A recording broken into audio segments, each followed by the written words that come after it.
international footballer. You know, if someone runs into your zone, you track them. That's what you do. He let two. I don't even know what he did. The point is, he did nothing. Virgil's dandying like a Gaylord dandy, bouncing about in the middle of the. How close was that penalty claim against him? Against who? But against Virgil in the first half. Well, I only seen the highlights. Very close, as if he'd shouldered him over. That possibly could have been a penalty. Because I think a few people around me kind of gasped. Quite shocked. Aye, that it wasn't actually given. That first 10 minutes, I only seen the first half. But the first 10 minutes, we were kind of all over the shop. And as you said earlier, Forrest was as guilty as anybody else. Like he couldn't seem to defend very well at all, and we were getting so exposed, and Van Dijk was coming right across. It wasn't even the defending part, it was just when the ball was given to him and then he was releasing the pass, he just wasn't passing it to any certain player. It just seemed he got a St Mirren player. It was frustrating, but I thought when we got the goal to go 1-up and then they scored, make it 1 each. It's still at that point, even though they'd scored, I didn't think it would be long till we got the other one, sure enough. But after that, I thought we played some real quality football for the rest of that first half. That's exactly what it is now. Now we're actually performing in an attacking sense. We're creating so many chances. The discussion for earlier in the season was with no creativity, we look shit. We've moved on for there now, and it's like, why aren't we taking all these chances? And why is our defence so pish? So, you know, I don't see when it comes to the league now, I don't go into the game now thinking I don't think we're going to win today. I think we're always going to win. That's the way I look at it is now. But I also know that we're going to put in some. We're not going to get clean sheets. Yes, we're not going to get clean sheets, especially. And I think the problems we've got is at fullback. I mean, how bad is Matthews? Who called that, by the way? I think it might have been me at the beginning of the season. Well, as Lois says, we're playing the guy out of position. No, I mean his crossing is just absolutely dreadful. And, you know, I'm sure there's I'm sure he might go somewhere else and be a success. He's just not going to be a success at Celtic. He misses Joe too much. He probably does miss Joe. I piss off to Crystal Palace. Near Bitton, Ciaran. Yeah, another great performance. He just looks just so comfortable and so assured in there. So he does. Comfortable in the ball, takes the ball, releases passes, releases the pressure as well at times. Just suits that position so much better than Mulgrew. Yeah. Louis, we've been harping on about Bitton for weeks. Is Mulgrew going to go back straight into the starting lineup when he's fit? I hope not. But sadly, I think he probably will. I was listening. I got a stream on the internet. I couldn't really tell if it was illegal or legal, but just to cover myself. But I was got a stream and it was Celtic TV. And do you pay for Celtic TV? Yes, I do. I believe. Fair enough. And it was Tom Boyd that was doing the commentary, and he was talking about Mulgrew, and he was kind of talking up Mulgrew and all the things that he could do, and they were talking about the fact that Bitton had come in and he'd done well, but Mulgrew will go back in there and blah blah blah. And I'm sitting there thinking, this guy can't be serious. And you know, he talked about Bitton, and he said everything that we said last week. How he keeps the game flowing. He doesn't try to do big passes. He just keeps things simple, keeps the game going, lets other people play. And he's saying all this, and yet at the same time saying, but Charlie Mulgrew can be special at times, he can do this and that.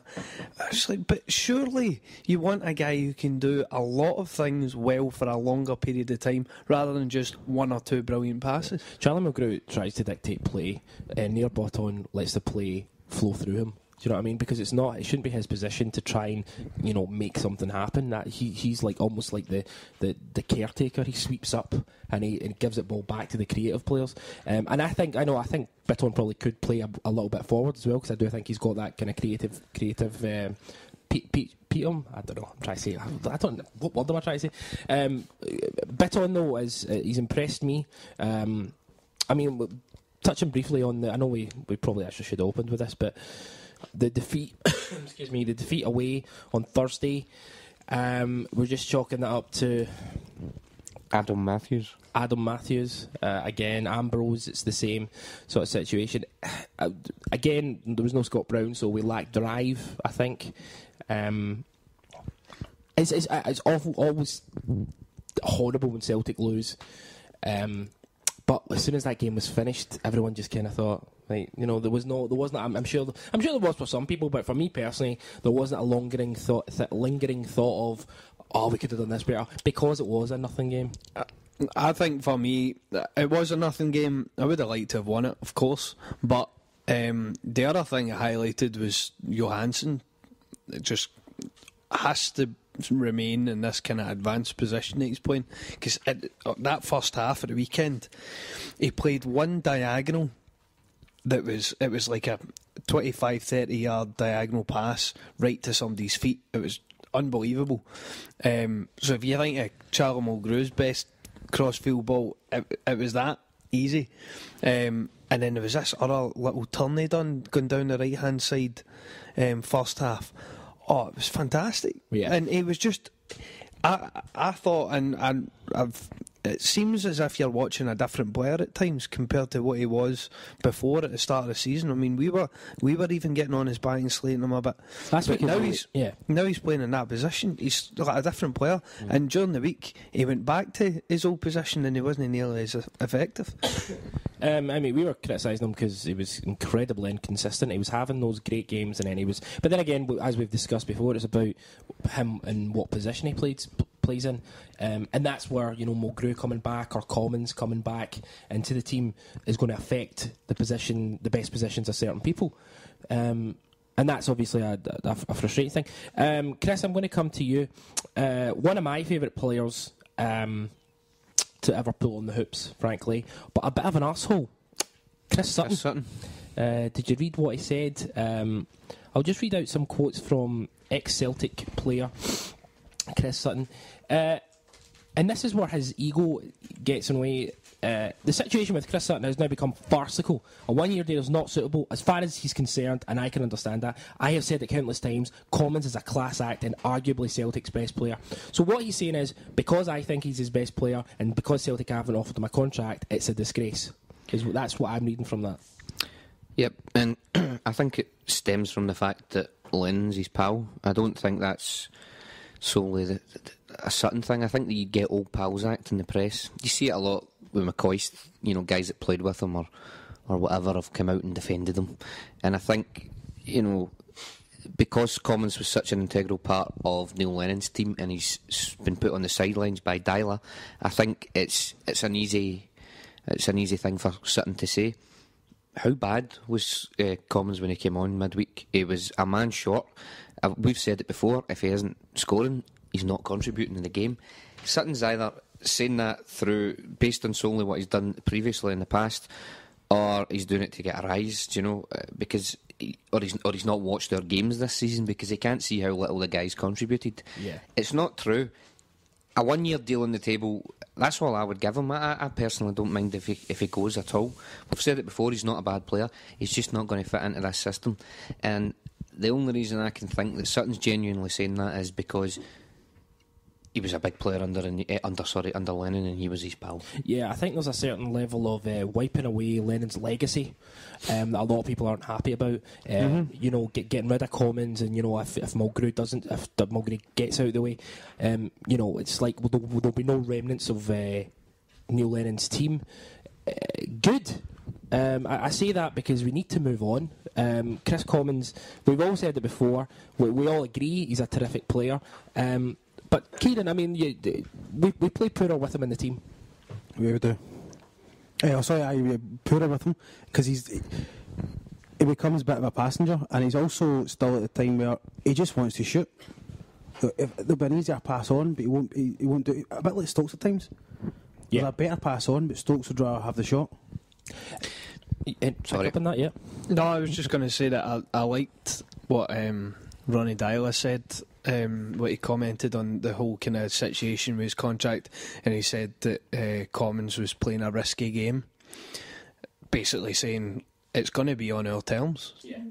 You're going to reject it and try and take a risk and go for it, but you know it is a risk because he's clearly, I think, in tune with the rest of the club and with Peter Law and saying, listen, we'll give you a 1 year deal, but I think a lot of it could be out of just kind of perceived kind of loyalty to him because of what he's done the last few years. I mean, if he doesn't want him, why offer him it? Let him go. I think you're right. I think the 1 year deal smacks of tokenism. Yeah. I don't think he's that bothered about having him at the club, and it's almost like, you know, he's been a big player for Celtic for the last few years. We can't just send him down the road. Let's give him a 1 year deal and kind of let him leave gracefully. But you know, we signed Moravcik when he was 33. So to me personally, it's not age.